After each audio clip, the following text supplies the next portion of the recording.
pois precisamos do Senhor, exaltando a Ti, bendizendo ao Senhor, e nós dizemos nesta manhã: precisamos de Ti, Pai. Sem Ti não somos praticamente nada, somos apenas uma porção de terra aqui neste planeta, que um dia surge e outro dia parte e deixa apenas as memórias, as lembranças. Pai, nós não queremos simplesmente ter uma passagem vazia aqui por este universo. Nós queremos, ó Pai, deixar de nós aquilo que o mundo pode olhar para nós e reconhecer Cristo em nós. Ajuda-nos nesta manhã, ó Pai, a buscar mais de Ti, a louvar ao Senhor e engrandecer o Teu nome, pois tudo que fazemos aqui, nesta casa de oração, é para Ti, ó Pai. Não é um para o outro, mas é para Ti, e quando fazemos para Ti, estamos fazendo uns pelos outros também. Obrigado por tudo, pedimos que as Tuas bênçãos sejam notórias nesta manhã, neste dia, e que daqui a pouquinho na ceia, à noite, possamos todos estar aqui unidos e reunidos, conscientes da necessidade que temos em congregar, em nome do Senhor Jesus Cristo, amém.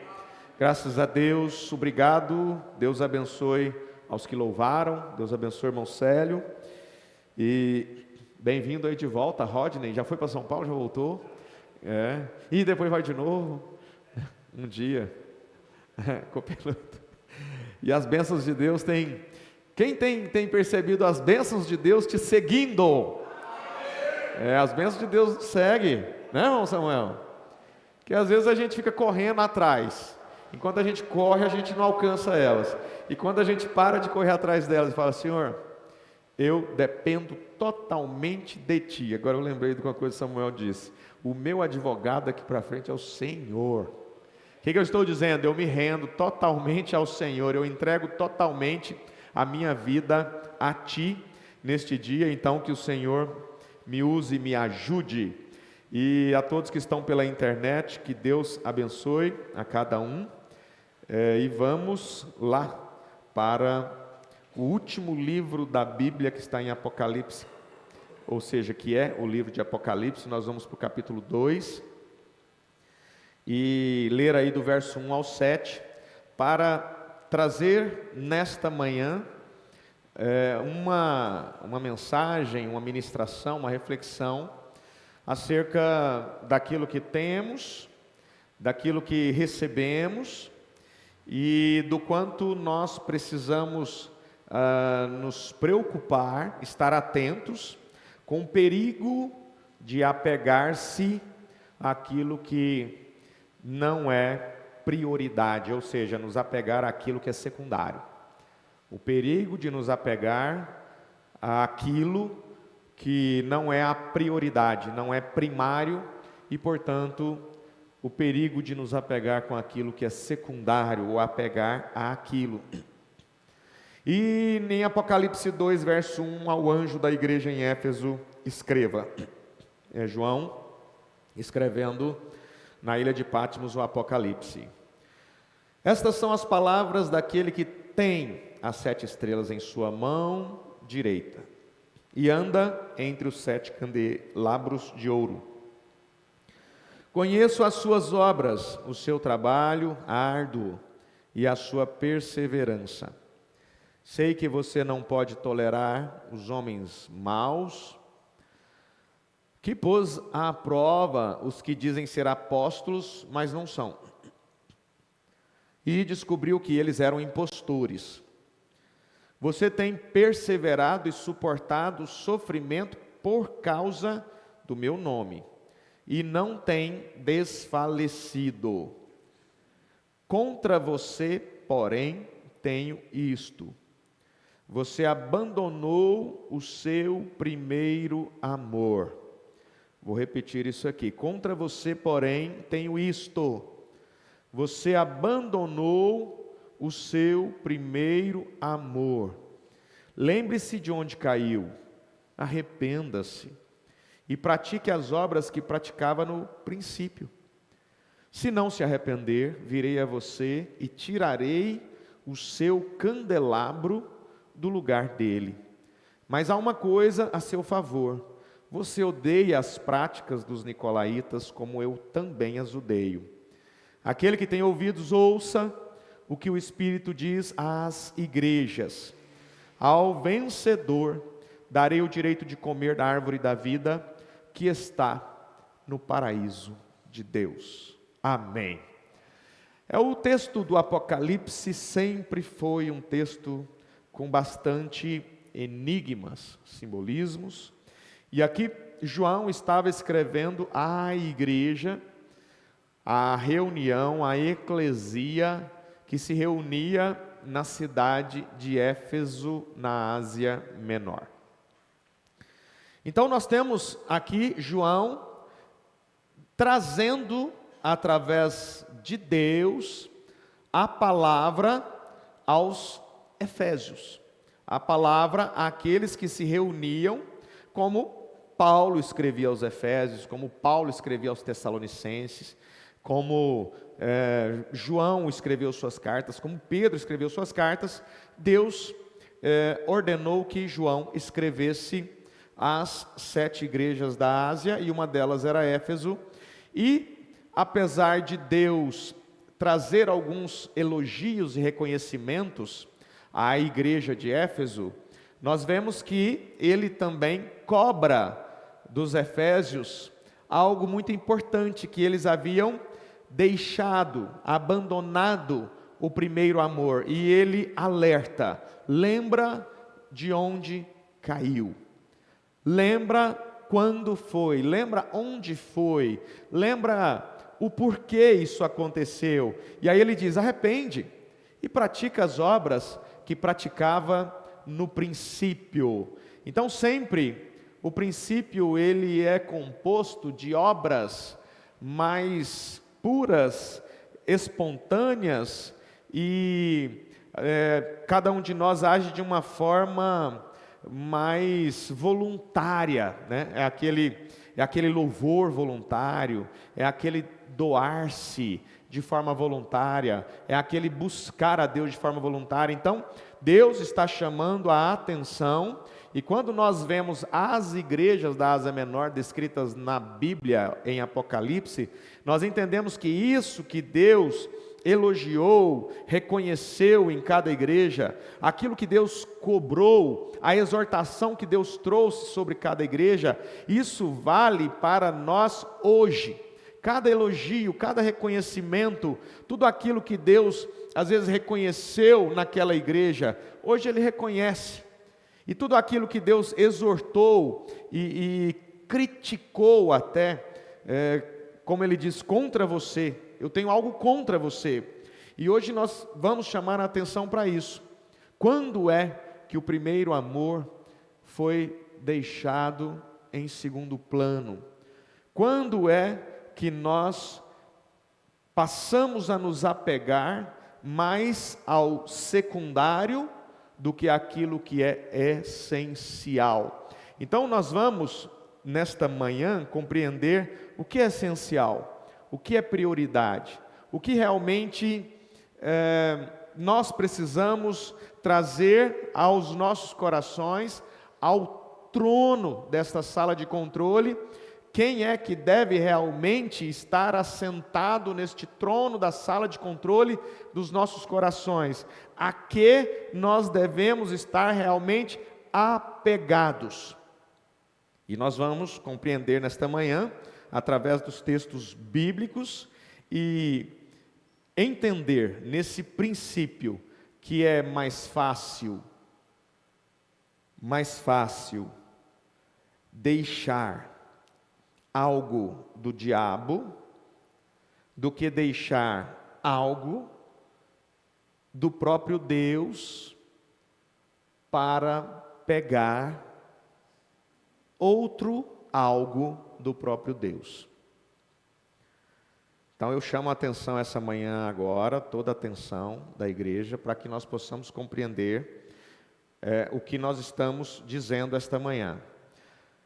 É mais fácil deixar algo do diabo O que é as obras da carne? É aquilo que Satanás oferece, propõe para a humanidade. O pecado do roubo, da cobiça, do adultério, da mentira, fornicação. Então tudo isso é aquilo que o diabo tem a oferecer, a propor para a humanidade. Então, se é mais fácil deixar algo do diabo do que deixar algo de Deus para ter outro algo de Deus, significa que é mais fácil eu deixar o adultério, o roubo e a mentira do que deixar um dogma humano. Dá para entender isso? É mais fácil a pessoa parar de mentir, roubar e prostituir do que deixar um credo, um dogma institucionalmente humano, uma doutrina humana. Então você fala assim, nossa, é mais fácil converter alguém lá no bar do que levar alguém que está com a doutrina errada para mais perto de Cristo. Aí vocês começam a perceber o quanto é difícil e, portanto, o quanto precisamos de paciência, sabedoria e oração para conquistar. E nós falamos lá em Bela Vista na sexta-feira que nós não podemos simplesmente falar, a pessoa está desviada, a pessoa está afastada. Nós temos que entender o que é estar afastado, o que é estar desviado e o que é ser um apóstata, antes de falar que alguém está desviado. O que significa alguém se afastar? É quando alguém realmente começa a se distanciar, afastou-se dos caminhos do Senhor, começa a se distanciar, não frequenta mais, não participa mais, não tem mais aquela empolgação, aquele voluntariado do primeiro amor para participar, para estar presente, para louvar com alegria, com um sorriso no rosto, para acordar domingo de manhã, para estar na casa de oração. Então, a gente percebe que isso vai sendo deixado de lado, ou seja, o primeiro amor vai sendo deixado de lado. Mas a pessoa às vezes se afasta, ela vai deixando o primeiro amor, mas ela não perde o temor do Senhor. Então essa pessoa se afastou, está afastado. Como que a gente deve tratar os afastados? Com amor, com esperança, com sabedoria, com oração. Para quê? Para que haja uma reconciliação, para que ele retorne aos caminhos do Senhor. E tem pessoas que se desviam. É aquelas pessoas que se afastam e perdem o temor do Senhor.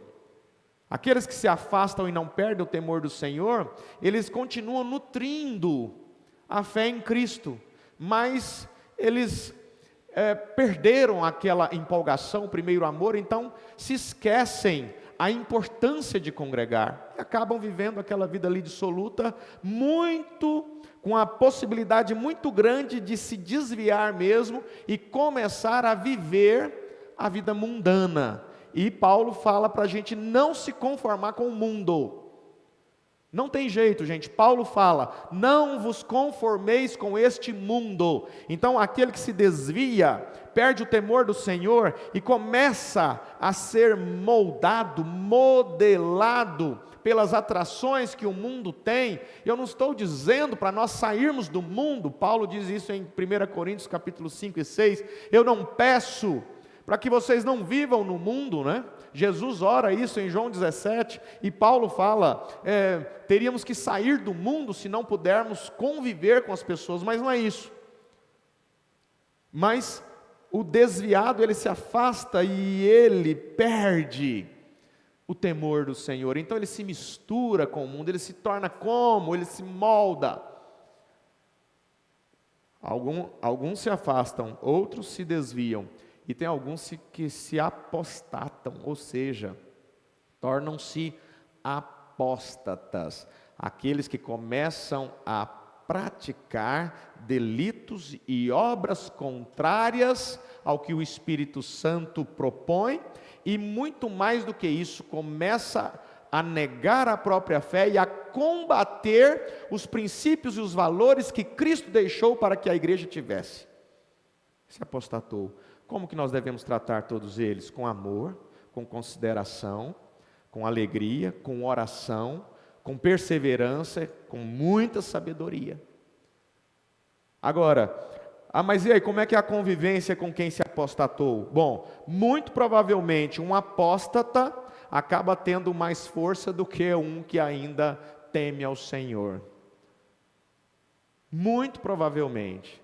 Por quê? Porque a carne do apóstata vai fazer com que a carne daquele que teme ao Senhor esteja em primeiro plano, seja prioridade, ou seja, os desejos, os prazeres da carne, eles são muito atrativos. Então não estou falando de convivência, mas eu estou falando do quanto nós devemos lutar por todos, para que possam reencontrar com os caminhos do Senhor. E jamais devemos dizer que A ou B está perdido e portanto perdeu salvação. Não é isso que nós estamos dizendo. Eu estou dizendo que existem desviados, afastados e apóstatas, e que todos, e assim como toda essa humanidade de 8 bilhões de pessoas, tem a oportunidade de ter um encontro verdadeiro com o Senhor Jesus Cristo, nem que seja nos seus últimos minutos de vida. E isso não faz, ou não te dá a liberdade de realmente viver uma vida dissoluta e dizer assim, já que o ladrão, ele conseguiu encontrar, ou encontrar-se com Cristo nos últimos momentos da sua vida, e ele clamou ao Senhor, e Deus simplesmente abriu o paraíso para ele, dizendo, hoje mesmo estarás comigo no paraíso. Contudo, ali era a oportunidade que aquele homem estava tendo de se encontrar com o Criador, com o Salvador. Então, às vezes as pessoas pensam, vou fazer como ele. Não, se a oportunidade já lhe foi dada, a Bíblia fala também daqueles que rejeitam o Espírito Santo uma vez, 2 vezes, 3 vezes, até o ponto, Romanos capítulo 1 e 2, até o ponto em que Deus afasta, larga daquela pessoa, deixa ela aos seus próprios desejos, aos seus próprios prazeres, e o fim destes é o lago de fogo, é a perdição. Mas não somos nós que vamos julgar quem estará no lago de fogo, conforme Apocalipse capítulo 20, 21 e 22, e quem estará vivendo a eternidade com Cristo. Não cabe a nós. O que cabe a nós é tentar salvar a todos. O que cabe a nós é sermos discípulos apaixonados por Cristo.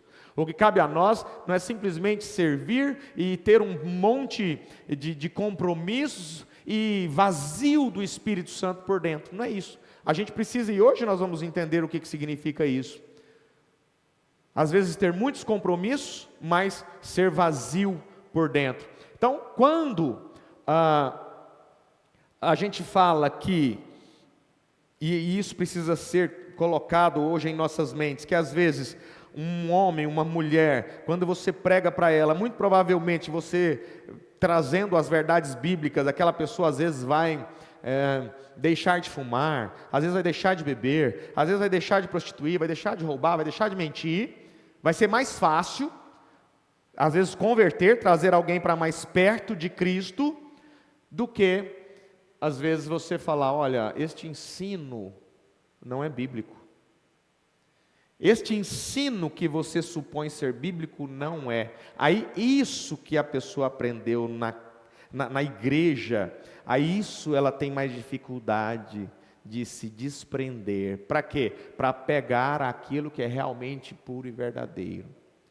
E eu uso exemplos bíblicos, vários exemplos bíblicos, por exemplo, quando lá no Pentateuco, nos primeiros livros da Bíblia, quando o povo de Israel murmurou, quando o povo de Israel estava murmurando, clamando por água, clamando por comida, falando, lá no Egito a gente comia aquelas pratadas, aquelas paneladas de carne. Deus se aborreceu com aquilo, Deus se chateou com aquilo, E o que ele fez? Ele mandou víboras, serpentes.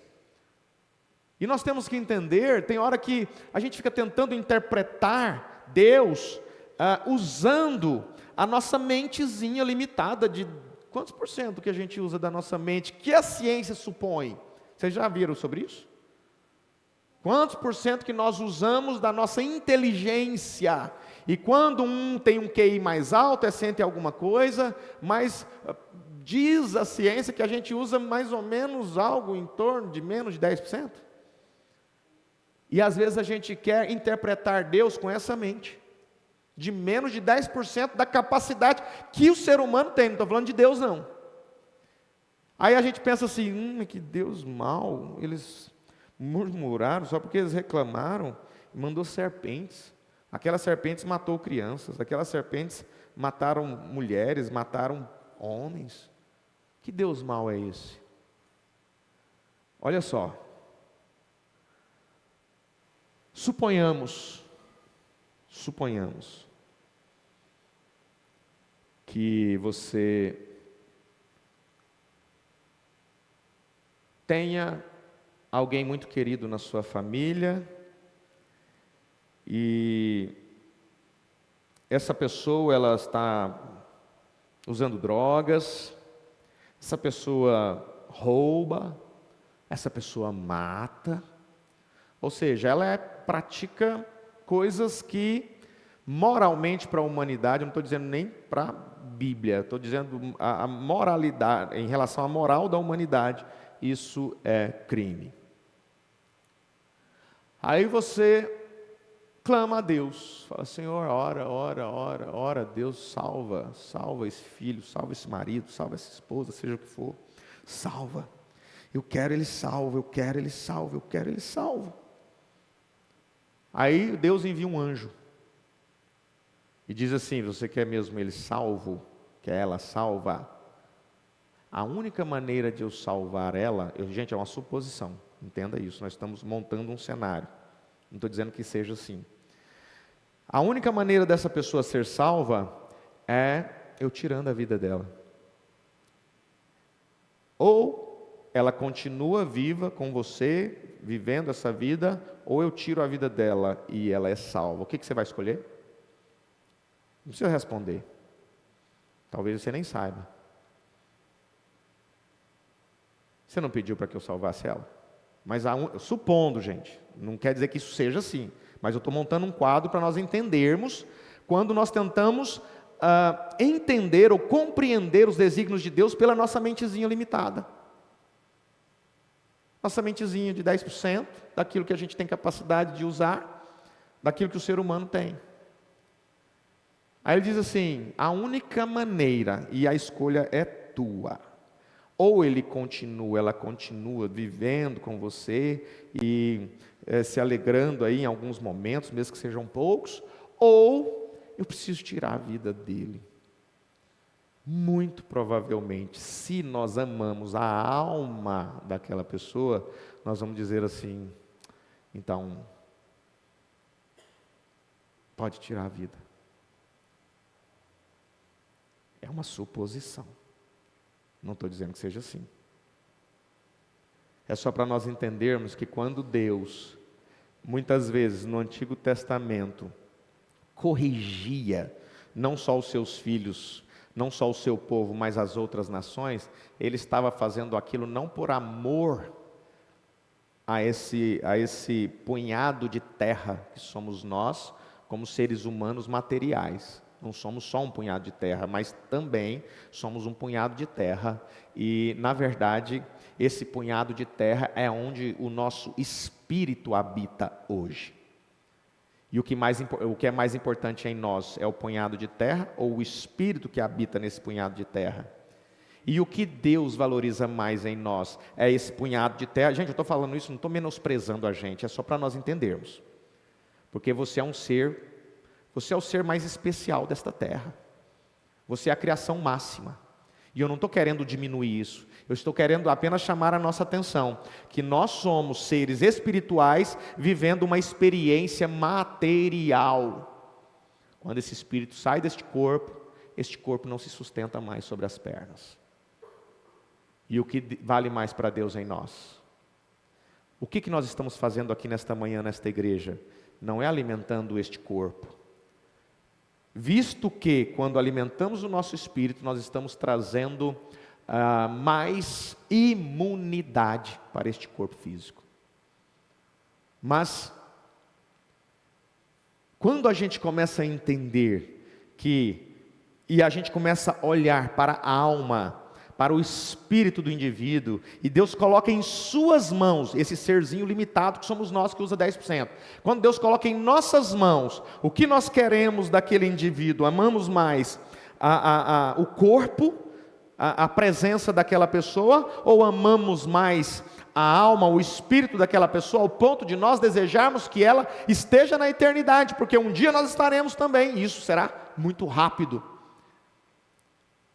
Então, quando eu chego a essa conclusão, muito provavelmente, você não precisa responder, muito provavelmente a maioria de nós aqui presente, através da internet, vão escolher, bom, se eu só tenho essa escolha, não, mas eu quero perguntar a Deus se eu tenho uma terceira. Eu montei o cenário, eu crio o que eu quero, é suposição. Não, mas aí nesse caso eu perguntaria a Deus, eu oraria. Não é este o caso. Eu estou dizendo o cenário que foi criado. Se só tem essa opção, mantém. Mas possivelmente lá no futuro ele vai mudar. Não, Deus sabe o futuro, Deus sabe o fim. Ele não vai mudar, ele vai continuar assim, ela vai continuar assim. Você prefere que eu o salve, ou você prefere que ele continue vivendo aí 30, 40, 50 anos com você? Ele não vai mudar. Dá para entender? E Deus conhece lá no final, Ele sabe de todas as coisas. E quando Deus enviou aquelas serpentes lá para o povo de Israel, o povo estava murmurando, Deus não foi um Deus mau. Se alguém olhar para você, para a sua decisão, sem saber do cenário que foi montado na sua mente, eles vão dizer assim, mas você é má, hein? Que mãe má, preferiu que o filho fosse embora. Espera aí, você não está entendendo. Você não entende a reunião que eu tive com Deus. Você não entendeu o que eu acabei de conversar aqui com o Criador. Ele me mostrou o fim, Ele me mostrou tudo. Em poucos anos eu estarei com Ele, Ele me deu convicção disso. Eu vou estar com Ele, com ela na glória, na eternidade.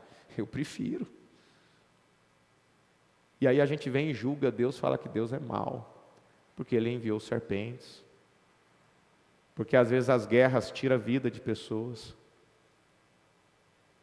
Tem hora que eu fico olhando assim, pensando, será que nós, esses seres limitados, usando 10% daquilo que é a nossa capacidade, será que nós estamos querendo julgar a Deus?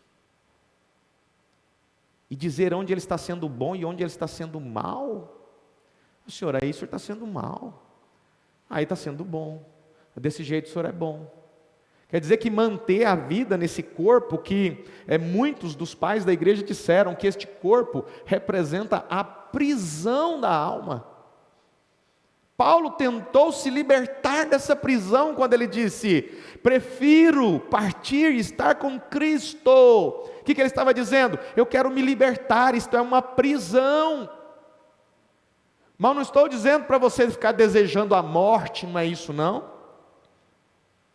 Mas é nós entendermos que esse corpo em que a gente vive, ele é secundário, o primário, o primordial, aquilo que é prioritário para Deus não é este corpo. Por isso que este corpo adoece, por isso que esse corpo se enferma, por isso que ele tem inflamações, dores. Por quê? Porque Deus trabalha com as nossas almas através do sofrimento deste corpo. Enquanto nós estivermos valorizando mais o secundário do que o principal, nós estaremos nos apegando àquilo que não é o que Deus quer que nos apeguemos. Então, quando Deus enviou aquelas serpentes, o que Ele enviou como antídoto? Agora pode responder. O que Deus enviou como antídoto? Que Ele mandou as serpentes, o povo estava murmurando. Ele enviou como antídoto o quê? Uma serpente de metal, numa haste, e disse, tá bom Moisés, eu enviei as serpentes, mas eu vou dar um antídoto agora. Quando você levantar a serpente de metal e o povo só olhar para ela, serão curados daquele veneno. Quem que ordenou que construísse a serpente de metal? Foi uma bênção de Deus? E por que demorou 800 anos para que o povo de Deus se desapegasse daquela bênção de Deus, para pegar aquilo pelo qual Deus queria que eles se apegassem, que não era a cura para olhar num objeto, mas a cura pela fé naquele que ele enviaria, que era Cristo, que representava aquela serpente de metal lá no deserto. Às vezes, quando eu disse no início, a pessoa, é impossível. Foram 800 anos para que o povo se arrependesse da idolatria, da bênção que Deus havia dito para eles fazerem, para que então um dos reis chegasse ali e destruísse aquela serpente, porque ele disse, isso só está prejudicando o povo. Mas era uma bênção, mas não era para estar sendo usada como estava sendo. Ou seja, o trono do coração do ser humano precisa estar ocupado pelo próprio Deus, e nem por aquilo que Deus nos deu como bênção. É somente pelo próprio Deus. Eu não tenho que ocupar o trono do meu coração com a serpente de metal, mas foi Deus que deu. Eu não tenho que ocupar o trono do meu coração com o dom que Ele me deu, mas foi Deus que me deu esse dom. Mas enquanto o meu dom estiver assentado, ocupando o lugar do próprio Deus no meu coração, eu sou um idólatra. Aí nós começamos a entender que não é o dom que leva alguém à salvação, que não são as bênçãos que levam alguém à salvação, que não são as curas, que não são as obras, e nem o próprio servir. O que leva as pessoas à salvação é realmente deixar o lugar, o trono de Deus, ocupado pelo próprio Deus sempre. E quando a gente começa a pensar assim, eu não julgo, não questiono mais a Deus. Eu entendo que Deus não está olhando para essa carcaça, Deus está olhando para a minha alma, Deus está olhando para a sua alma, para o seu espírito, aquilo que é muito mais valioso, aquilo que herdará a eternidade. E aí você fala, o Senhor tem razão. Tudo que Deus faz é bom. Mas como? Olha o que Deus fez, mandou serpentes. Foi bom ou foi ruim? Não foi prazeroso, mas foi bom.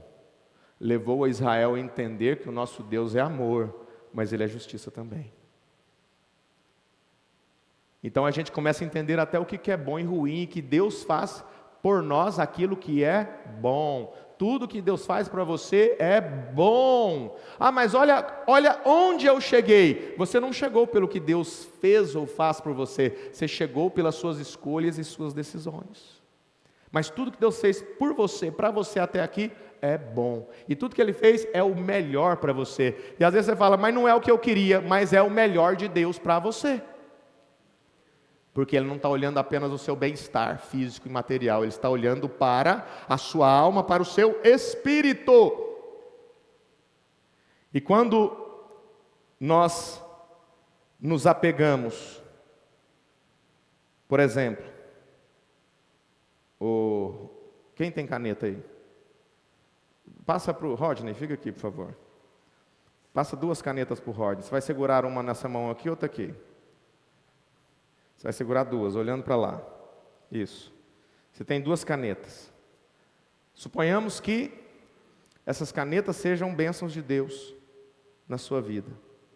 Suponhamos que isso seja aquilo que o Espírito Santo te deu, te agraciou, imputou em você, e você tem. E você se alegra, e você apresenta essas bênçãos. Você flui nas bênçãos, você está cheio, mas aí chega um momento que Deus, e aí você não vai deixar eu pegar, Deus fala assim, me dá isso, aí você não deixa.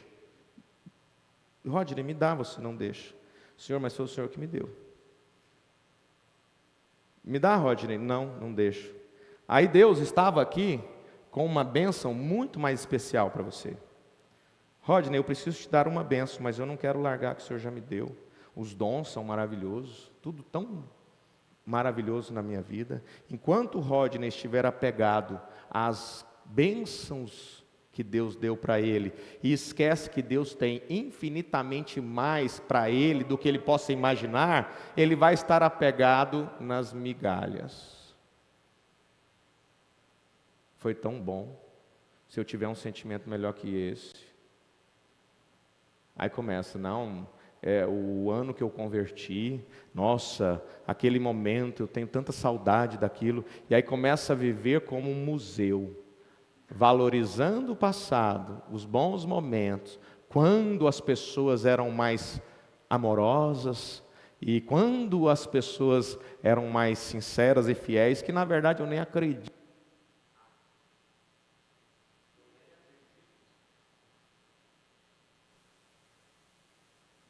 Essa questão de falar assim, no passado as pessoas eram mais amorosas, eu nem acredito nisso. Eu acredito numa visão ampla e geral, que sempre houve a maldade, sempre houve a ausência do amor, e que realmente o amor, em passos largos, iriam se esfriando, mas que sempre houve a maldade, né? Então tem gente que fala, mas no passado foi melhor, tinha menos maldade. Não é, porque hoje a internet mostra a maldade escancara, né? E a gente não via a maldade sendo praticada como hoje a gente vê, mas a maldade sempre existiu. Então, Rodney, agora o Rodney entendeu que ele não pode se apegar àquilo que é secundário, e ele precisa entender que o trono do coração dele deve estar aberto, desocupado, para que Deus ocupe, né? Então, quando Deus ocupar, permaneça com Deus ali, e Deus, às vezes, por exemplo, larga essa caneta, pode soltar no chão, solta no chão, não, você não precisa ter esse cuidadozinho não, soltou. Porque se você não fizer isso, se você tiver o cuidadozinho, Deus está falando assim, ele está achando que eu não vou dar, ele guardou ela. Está tampada essa caneta? Solta ela, não vai cair de ponta aí. Está muito cuidado com essa. Você larga. E aí você recebe. Porque você estava com sede, você queria água, e você pode beber essa água. Pode beber. É a bênção de Deus para você, e você queria água. Mas enquanto você não soltou aquilo que Deus havia lhe dado, obrigado. Palmas para o Rodney. Agora pega as canetas aí e devolve para os donos. Gente, para quê? Aí você fala assim, o que é isso? Você quer aula do primário? Gente, para nós podermos visualizar toda vez que você estiver muito apegado àquilo que é secundário, você vai lembrar de quem? De quem que vocês vão lembrar? Do Rodney, gente. Agora eu coloquei o Rodney na cabeça de vocês, que eu já estava enciumado. Não, mas vocês vão lembrar daquilo que vocês acabaram de ver. Às vezes, sabe o que precisa na sua vida? Abre a mão. Abre. Mas foi Deus. Abre mão. Sabe por quê? Porque enquanto nós estivermos apegados àquilo que Deus fez por nós, aquilo que Deus deu para a gente, e não entendermos que Deus tem mais coisas maravilhosas para nos dar, nós vamos ficar presos aos dogmas, aos credos, às doutrinas.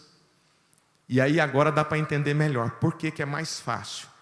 Às vezes a pessoa tem numa mão aqui a mentira e na outra a cobiça. Aí você vai, prega para ela, fala, olha, a cobiça é uma característica de falta de capacidade. A cobiça mostra que parece que você não tem capacidade. E eu olhando para você, eu vejo que você tem capacidade de conquistar até mais do que aquilo que você cobiça do próximo. E você acaba pegando do alheio. E eu quero dizer uma coisa para você, você não precisa cobiçar, você precisa simplesmente buscar em Deus ajuda e trabalhar e agir para que Deus te ajude a conquistar isso que você está cobiçando. O que ele faz? Ele solta a cobiça. Fácil, fácil.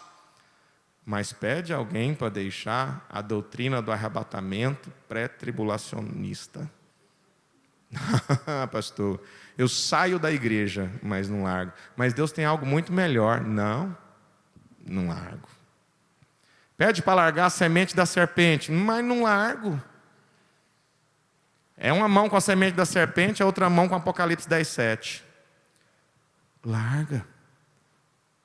Não existe nada disso, larga, não largo. Sabe quando que vai receber as bênçãos de Deus? Não, está apegado. Enquanto estivermos apegados àquilo que é secundário, nós estaremos perdendo aquilo que é essencial. E isso representa, sem dúvida, o primeiro amor. Por que nós vamos perdendo o primeiro amor? Porque nós vamos caminhando apegados àquilo que Deus nos abençoou de uma certa forma. Aí a gente diz assim, tá bom. Mas aí Paulo vem e diz assim, mas Deus tem... Está funcionando? Mas Deus tem infinitamente mais bênçãos do que você possa pedir ou imaginar. E aí você fica assim, mas o que eu não consigo imaginar? Isso que é fantástico, que Deus vai dar para você até aquilo que você não imagina.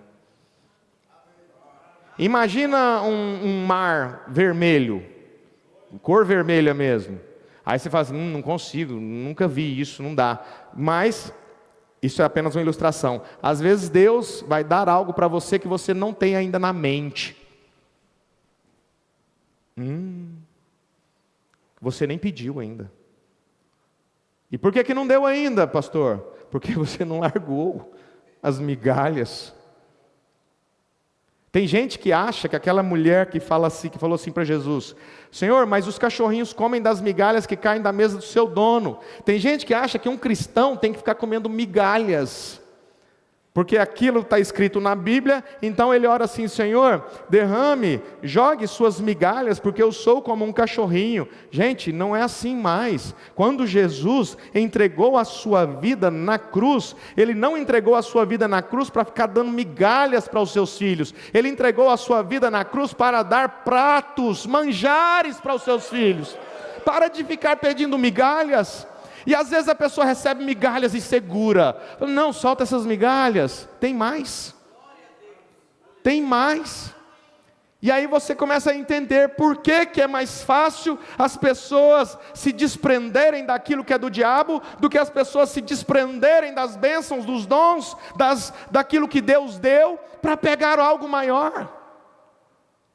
Porque Deus vê em nós apego demais. Ah, Deus me deu uma casa, Deus me deu um carro, Deus me deu uma família, Deus me deu esse corpo, Deus me deu essas roupas, e Deus me deu essa maneira de vestir, Deus me deu esse cabelo, Deus me deu esses olhos, e eu tenho tanto orgulho disso, e eu não abro mão, eu não acredito no que você está dizendo, então eu me prendo a isso que Deus já me deu, Deus já me abençoou, mas Deus tem mais. Aí a pessoa vai, não largo.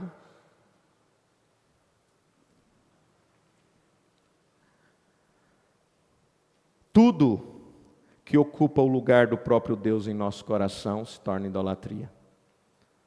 Tudo.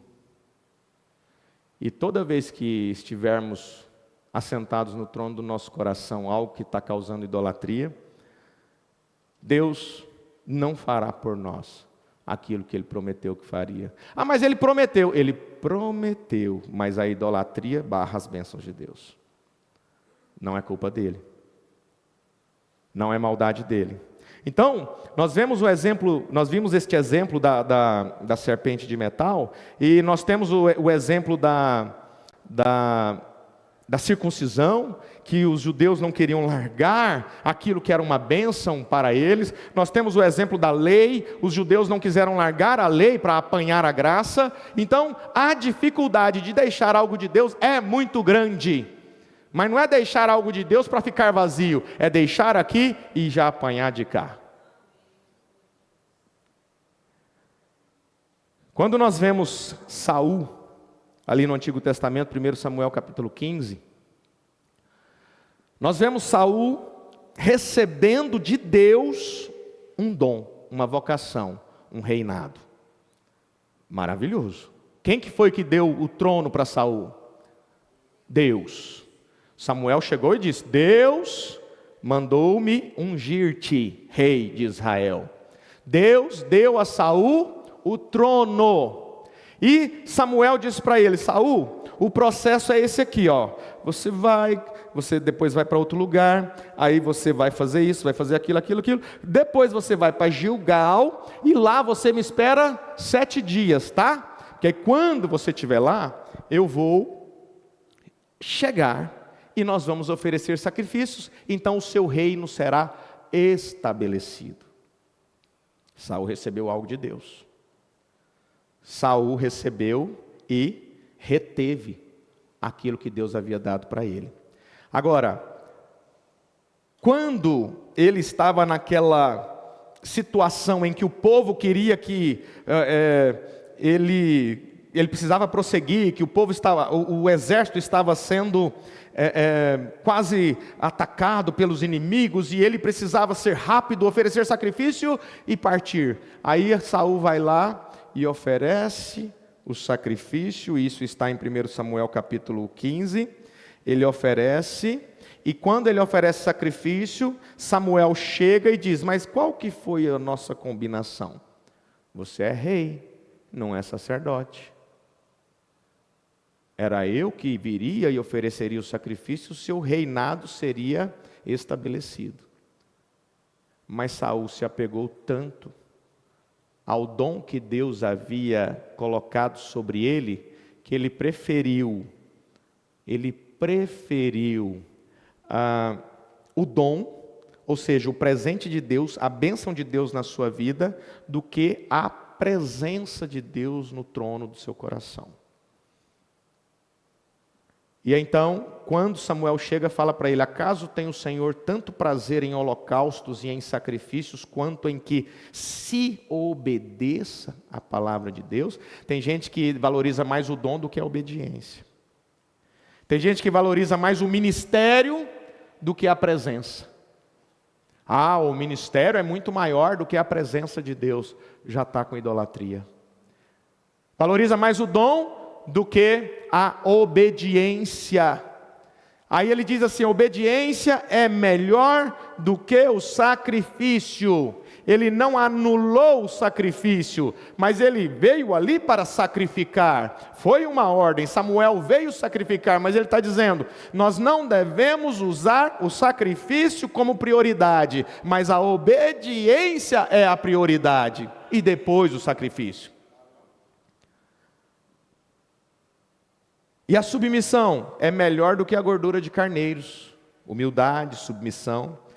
E ele continua dizendo: pois a rebeldia é como o pecado da feitiçaria. O que é rebeldia? É rebelar-se. É aquele que se afasta, aquele que se desvia e então se apostata. É o passo a passo: afasta, depois desvia, depois apostata. Começa a ouvir shorts, vídeos, e aí já acha que sabe mais do que a Bíblia.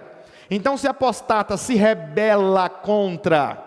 Começa a não jogar mais a favor da palavra de Deus. Começa a se rebelar. Começa a questionar o que Deus faz ou deixa de fazer. Rebeldia é pecado de feitiçaria. Na palavra hebraica do Antigo Testamento, o que os apóstatas são hoje são feiticeiros. É isso que são. Mas não estou dizendo que estão simplesmente perdidos, com as suas almas no inferno, porque as almas só estão realmente destinadas ao lago de fogo a partir do momento que aquela pessoa parte. Então, lá no livro de Apocalipse diz: aqueles que morreram em Cristo ressuscitarão com Ele. Quem não morreu em Cristo, o destino é o lago de fogo. Isso não é para simplesmente trazer medo à igreja, isso não é, até porque assim, eu não sei se eu vou lembrar dessa frase, mas é mais ou menos assim. Há muitos anos atrás alguém disse assim: Senhor, se eu te buscar por medo do inferno, envia-me para o inferno. Se eu te buscar por causa dos céus, não permita que eu entre. Mas se eu te buscar por quem o Senhor é, receba-me na tua glória. E eu achei interessante quando eu li isso. Peraí, eu tenho que buscar a Deus não é por medo do inferno. Eu não tenho que buscar a Deus pelo prazer, pelos prazeres que o céu proporciona.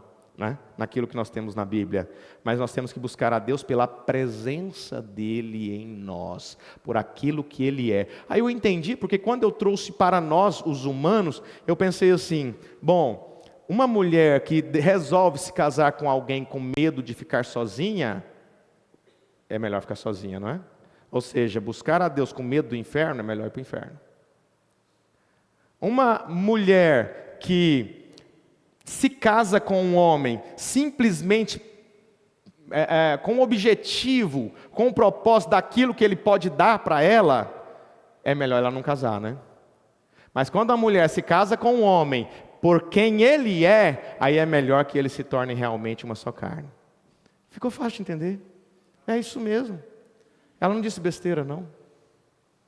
Então é isso que nós precisamos começar a entender, que essa rebeldia, esta apostasia, é como o pecado da feitiçaria. O que Samuel estava dizendo para Saul? Saul, tu virou um feiticeiro, cara. Você é um rei feiticeiro.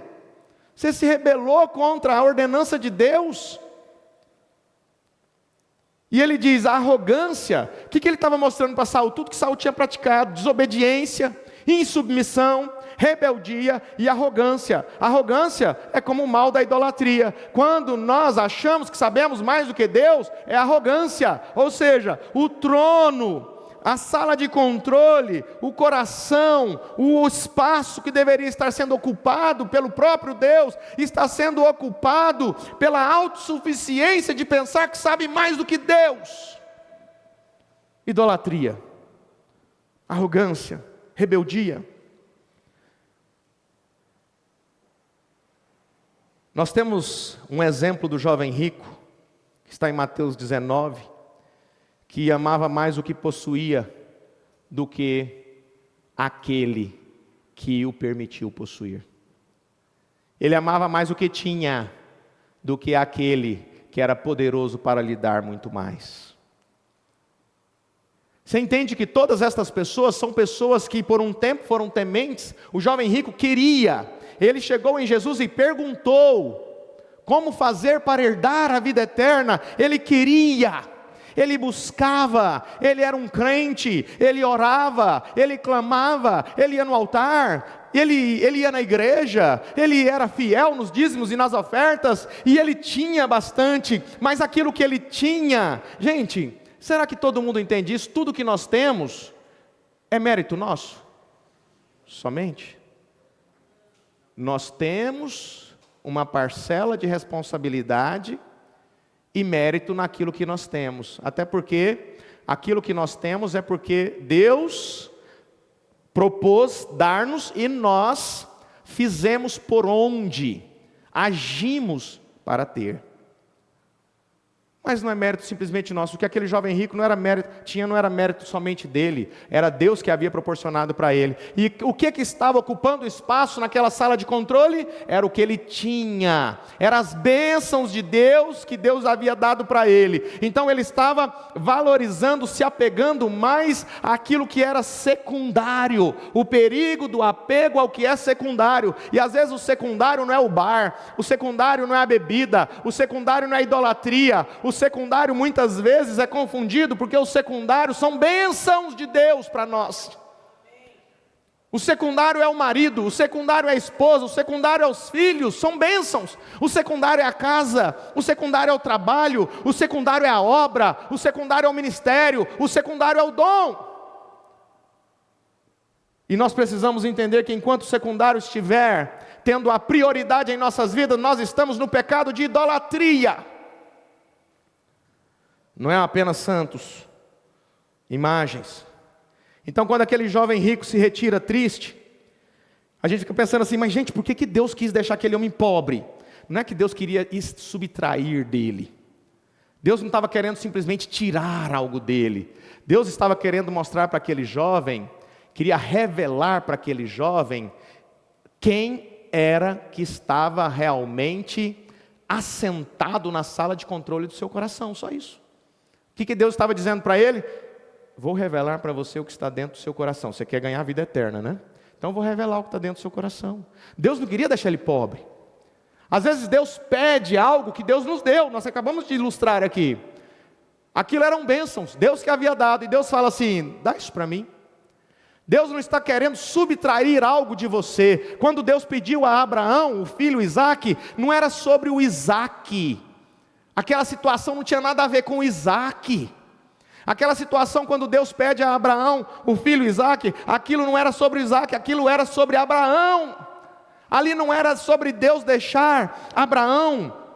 Como é que chama quando um pai perde um filho? Porque um filho que perde um pai se torna órfão. Tem esse nome?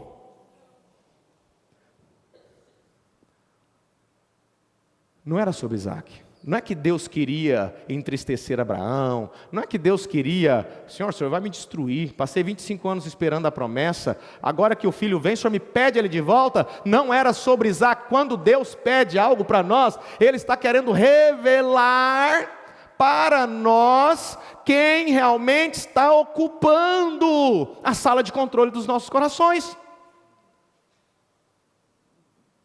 Toda vez que o desespero toma conta de alguém por ter perdido algo que Deus lhe deu, significa que ele está preocupado mais com aquilo que Deus dá do que com aquilo que Deus é e a presença de Deus na sua vida. É lógico que nós vamos clamar, nós vamos buscar a cura, a libertação, o poder. Mas nós temos que entender uma coisa: a sala de controle, o trono dos nossos corações precisa estar ocupado pelo próprio e único Deus. Então nós vemos que o problema com aquele jovem não era a riqueza por si só. Aí as pessoas falam: está vendo? Deus não quer ricos seguindo Ele, não é isso. O problema daquele jovem era o apego, quando o perigo de se apegar ao que é secundário, era o apego às riquezas deste mundo. Aquele jovem poderia ter, Salomão teve todas as riquezas deste mundo. Quantos personagens bíblicos foram ricos, milionários, tiveram mais do que era suficiente? Ser rico é ter mais do que é suficiente. E às vezes a gente olha para esta igreja e a gente vê todo mundo rico. É ter mais do que é suficiente. É olhar para a mesa e falar: puxa, essa mesa tem mais coisa do que eu sou capaz de comer. Isso é riqueza. E às vezes quando você olha para isso, você olha para dentro de si, você é rico. Para de falar que você é pobre. Pobre é aquilo que tem falta. Espera aí, te falta o Espírito Santo? Te falta a bênção de Deus? Te falta comida na mesa? A não ser que isso aconteça. E aí você clama a Deus, às vezes é a falta do trabalho, e às vezes Deus te abre a porta para o trabalho, e você olha para aquilo e fala: não quero. Ontem eu estava conversando com um amigo, ele disse assim, falou: olha, nós oramos, nós tínhamos um problema, uma enfermidade, nós oramos, e Deus preparou a solução para nós. E sabe o que nós fizemos? Nós dissemos assim: não queremos esta solução. Aí ele diz assim: pagamos um preço alto, porque nós oramos, cremos que Deus nos ajudaria. Aí Deus manda a pessoa certa, o médico certo, mas aí as ondas, aquelas ondas que fizeram Pedro afundar, sabe? As conversas paralelas, os comentários, aquilo que as pessoas estavam dizendo: ó, se eu fosse você, eu não faria, ele não é bom, ela não... Enfim, eles deixaram de receber a bênção de Deus, porque resolveram ouvir o que as pessoas tinham para dizer acerca da bênção que Deus havia enviado. E graças a Deus, depois que nós rejeitarmos uma bênção de Deus, que nós possamos reconhecer o nosso erro. E o que Deus está nos chamando nesta manhã a fazer? Apocalipse 2, verso 4, voltar ao primeiro amor. A ausência do primeiro amor é que faz com que nós valorizemos, nos apeguemos mais àquilo que é secundário do que aquilo que é primordial. O chamado hoje é: volte ao primeiro amor. E como voltar ao primeiro amor? Através das súplicas. É quando você observar que a presença de Deus vai valer muito mais do que aquilo que você perdeu, que Deus havia te dado. Então quando você perde algo e você não entra em desespero, pois sabe que a presença de Deus vale mais, é sinal que você está voltando ao primeiro amor. E quando você serve, e você tem um dom, e você tem uma vocação, então você serve, mas você serve sem amor, você serve sem oração, você serve sem disciplina, você serve sem a intimidade com Deus, significa que você está valorizando mais o dom que Deus te deu do que a presença de Deus na sua vida. Então está na hora de você voltar ao primeiro amor. Quando você procura mais reconhecimento das pessoas do que obediência ao que Deus te mandou fazer, significa que você está precisando buscar pelo primeiro amor. Não é o reconhecimento apenas humano, mas é o que Deus pensa acerca de você. Quando você tenta proteger o dom, a sua vocação, aquilo que Deus te deu, mais do que o caráter de homem, de mulher na sua vida, o que a gente tem visto em muitas igrejas, em muitos ministérios? Precisamos proteger o dom. Gente, quando se protege o dom, mas eu até tenho uma frase, né? Não sei se vocês lembram a frase do dom aí.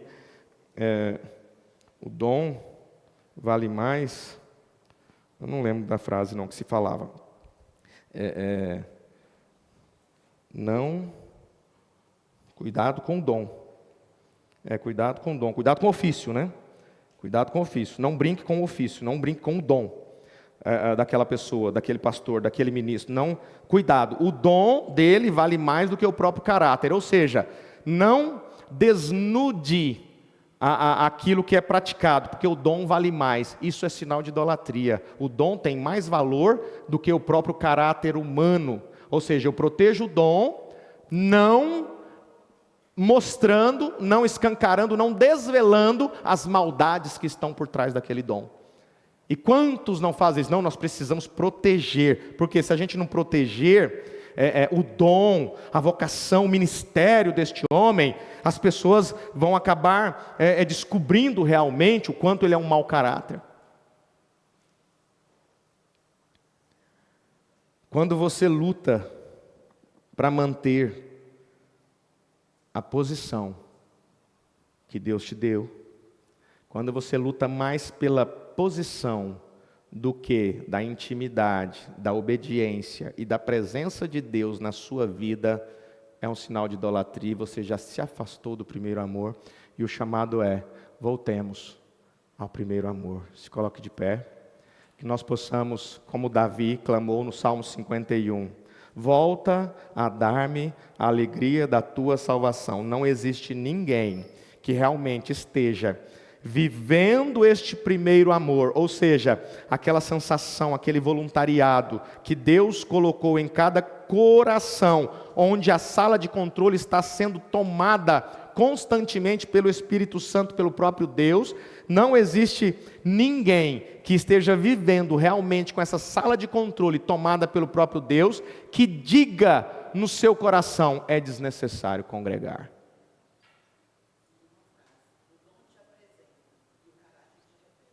A Raquel está dizendo aqui uma frase que é interessante, soma com aquilo que nós estamos dizendo. O dom apresenta você ao público. O caráter revela quem você é. Vamos fechar com isso. O dom apresenta. Você canta, você toca, você prega, você evangeliza, você se torna um discípulo. O dom apresenta. Mas o caráter te revela. O caráter é essencial, o dom é secundário. Então, você quer anotar essa frase? A gente encerra com isso. O dom te apresenta, o caráter te revela. E para de buscar reconhecimento mais do que a presença. Para de buscar mais status, a posição que Deus te colocou, do que a intimidade, do que a presença, do que a obediência.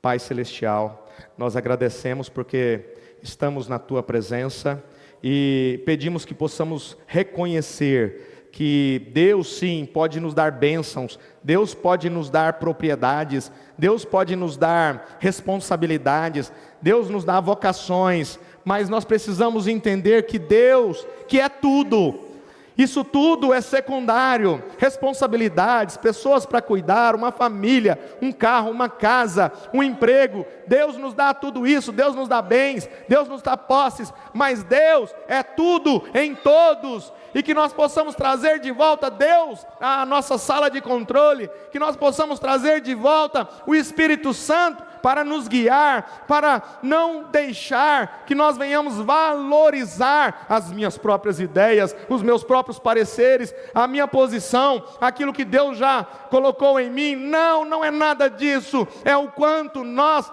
revelamos o tesouro realmente que está em nossos corações, pois onde estiver o seu tesouro, aí estará o seu coração. Por isso não busque riquezas desta terra apenas, mas busque as riquezas dos céus. É aquilo que Deus quer que nós vivamos aqui nesta terra, uma vida sendo guiado, conduzido pelo próprio Deus, em nome do Senhor e Salvador Jesus Cristo. Amém, amém, amém. Abrace, despeça, abençoe.